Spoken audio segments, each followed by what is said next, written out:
PKI atau Partai Komunis Indonesia adalah partai komunis terbesar yang pernah ada di Indonesia. Didirikan oleh warga negara Belanda bernama Henk Sneevliet pada tahun 1916. Namun, pada masa itu bernama ISDV atau Persatuan Sosial Demokrat Hindia yang bertujuan untuk menyebarkan paham komunisme di Hindia Belanda. Hingga pada tahun 1924, ISDV berganti nama menjadi PKI dan menjadi salah satu partai terbesar pada tahun 1955. Namun, PKI banyak melakukan pemberontakan di Indonesia. Salah satu yang paling terkenal adalah G30 SPKI yang menewaskan 7 jenderal angkatan darat. Mengapa hal itu terjadi?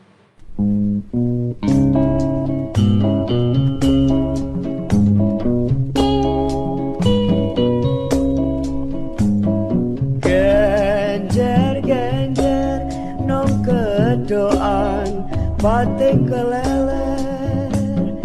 Genjer-genjer nong kedoan batik keleler. Mae dole teko-teko muputi genjer. Mae dole teko-teko.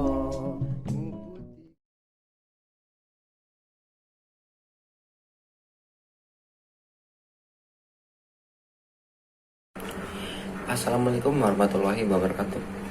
Puji beserta syukur marilah kita panjatkan kepada Allah Subhanahu wa taala yang telah memberikan beribu-ribu nikmat.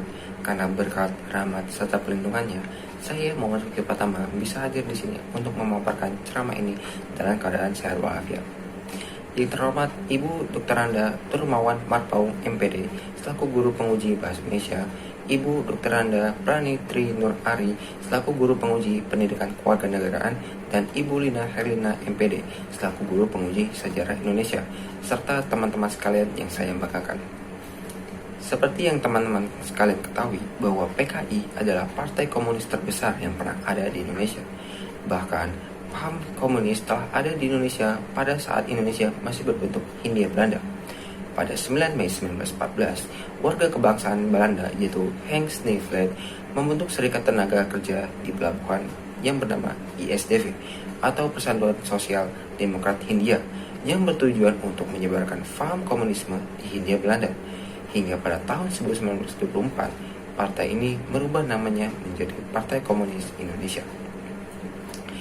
Pada pemilu tahun 1955, PKI berhasil menduduki posisi keempat setelah PNI, Masyumi, dan NU. PKI mendapat banyak kemenangan dalam pemilihan di beberapa kota. Serikat buruh yang berada di bawah pengaruh PKI mulai menguasai perusahaan milik Belanda dan merintis nasionalisasi perusahaan yang dimiliki asing. Perjuangan melawan kapitalis asing membuat PKI semakin besar sebagai partai nasional. Pada tahun 1958, Soekarno melancarkan slogan Nasakom atau nasionalis, agamis, dan komunisme yang menjadikan peranan PKI sebagai mitra dalam politik Soekarno dilembagakan. Meski mendukung Soekarno, namun PKI tetap mengecam kebijakan penanganan demokratis anggaran Soekarno dan konsep ganyang Malaysia. Soekarno bertindak untuk menyeimbangkan PKI, militer, traksi nasional, dan kelompok Islam yang terancam oleh kepopuleran PKI. Pertemuan PKI menimbulkan kekhawatiran bagi Amerika Serikat dan kekuatan Barat anti-komunis. Pada saat yang sama, situasi politik ekonomi tidak stabil. Inflasi mencapai lebih dari 600% dan kehidupan Indonesia memburuk. Banyak hal yang diupayakan PKI adalah agar dapat menarik simpati rakyat.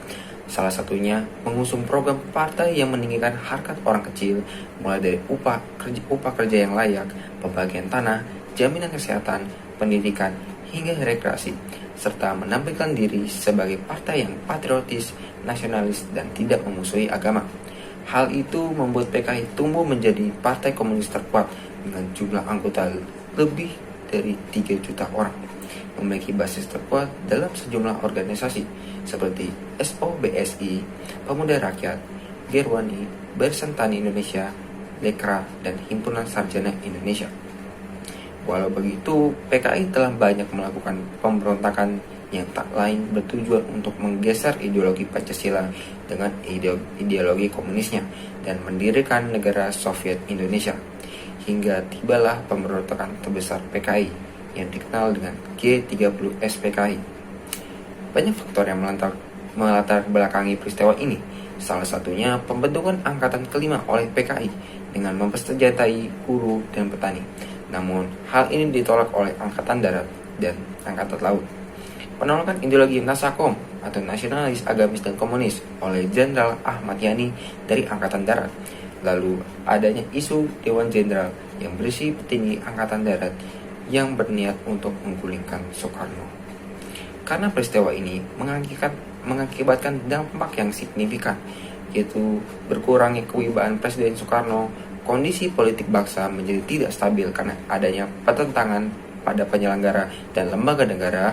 Demonstrasi besar yang dilakukan oleh rakyat, mahasiswa, kami, dan KAPI yang mencetuskan tritura 3 tuntutan rakyat, yaitu bubarkan PKI, pembersihan kabinet direktorat dari PKI, dan turunkan harga. Presiden Soekarno mengeluarkan Super Semar yang memberi wewenang Soeharto untuk menertibkan keamanan dan penumpasan tuntas para tokoh atau orang yang berhubungan dengan PKI, serta pelarangan organisasi berhaluan Marxisme, Leninisme, dan Komunisme hingga sekarang.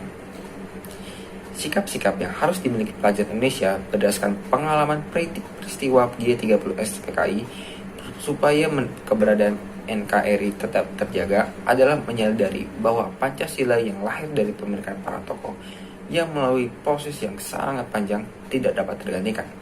Tidak melupakan sejarah karena peristiwa masa lalu menjadi pelajaran penting bagi kemajuan bangsa di masa depan, serta pengalaman nilai-nilai Pancasila dalam kehidupan sehari-hari seperti pribadi yang bertuhan, menghargai nilai-nilai kemanusiaan, cinta tanah air, serta memiliki jiwa sosial dan kesetiakawan yang tinggi. Demikian ceramah ini bisa saya sampaikan. Saya harap dengan menerapkan sikap-sikap ini, kita bisa menjaga keutuhan NKRI mulai dari hari ini hingga seterusnya. Kurang lebihnya saya mohon maaf jika ada kesalahan kata yang terucap. Atas perhatiannya saya ucapkan terima kasih yang sebesar-besarnya. Akhir kata saya ucapkan wassalamualaikum warahmatullahi wabarakatuh.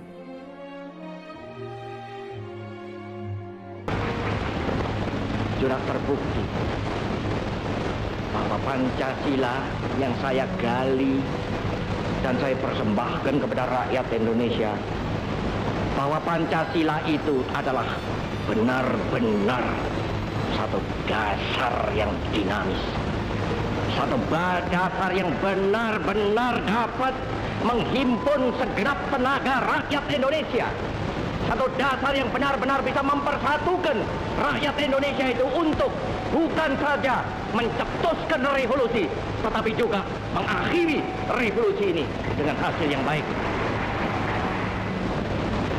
Maka aku adalah sebenarnya utusan, wakil daripada revolusi Indonesia. Revolusi Indonesia ini bukan revolusi Soekarno, tetapi revolusi daripada seluruh rakyat Indonesia dari Sabang sampai Merauke.